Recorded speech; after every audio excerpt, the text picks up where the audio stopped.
Magandang gabi sa inyo lahat. Ngayong gabi, araw na ito ay harvest ko na itong aking potatoes. Kayo, natuyo na yung mga dahon.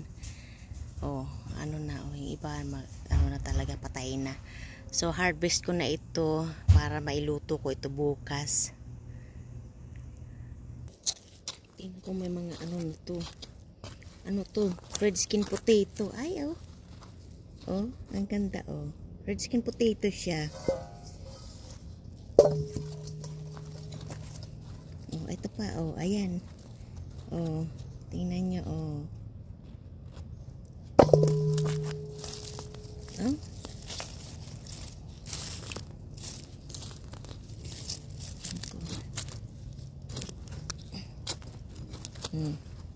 Ito pa,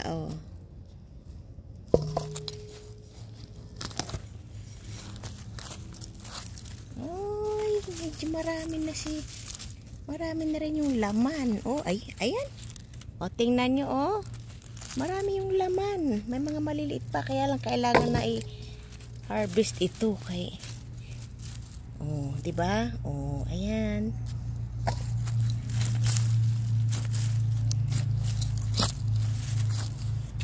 Ito mga tangkay na ito ng patatas, gagamitin ko itong pataba, ibabaon ko ito uli. Kaya dyan lang muna.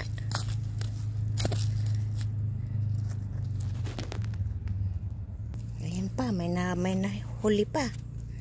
Ito isang ano pa lang ng puno yan, ayan na yung nakuha ko. Ito tingnan nyo, tuyot na yung ibang puno, kaya ano na talaga to, kailangan ng i-harvest.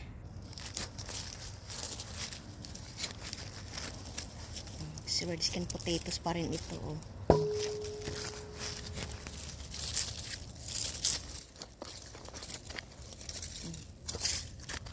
Ito, ay, ang laki, Ay, ang laki.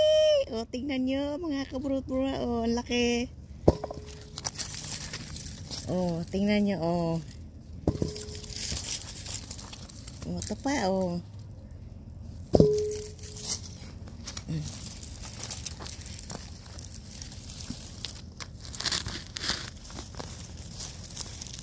Ay, ang dami. Tingnan nyo. Ayan, ang ganda. Isang puno lang yan, Tingnan nyo.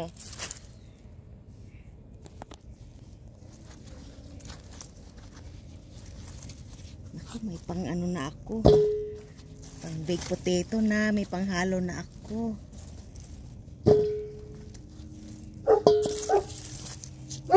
Again.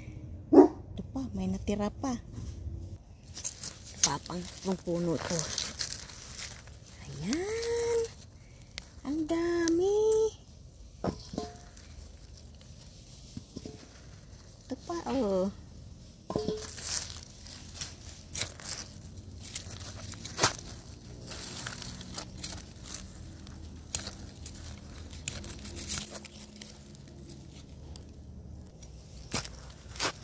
Ang sarap maghukay kasi na ito pa, ayan,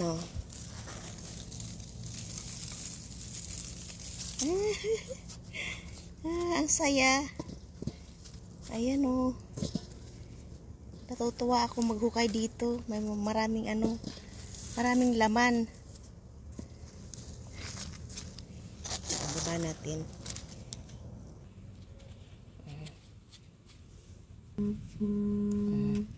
Ito pala yung nahagip ko, natapiyas. Yung pitong isang puno kung may laman. Ang liliit. Ito,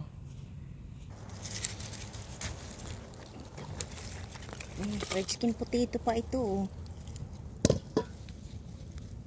marami. Ahay.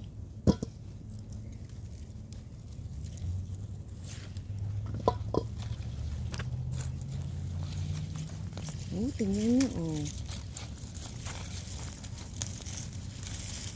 ayan. Yan. Kakatuwa. Kaya masarap magtanim talaga. Kasi alam mo, may maaani ka.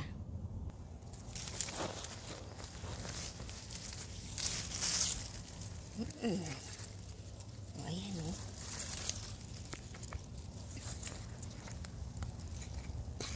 Ayan.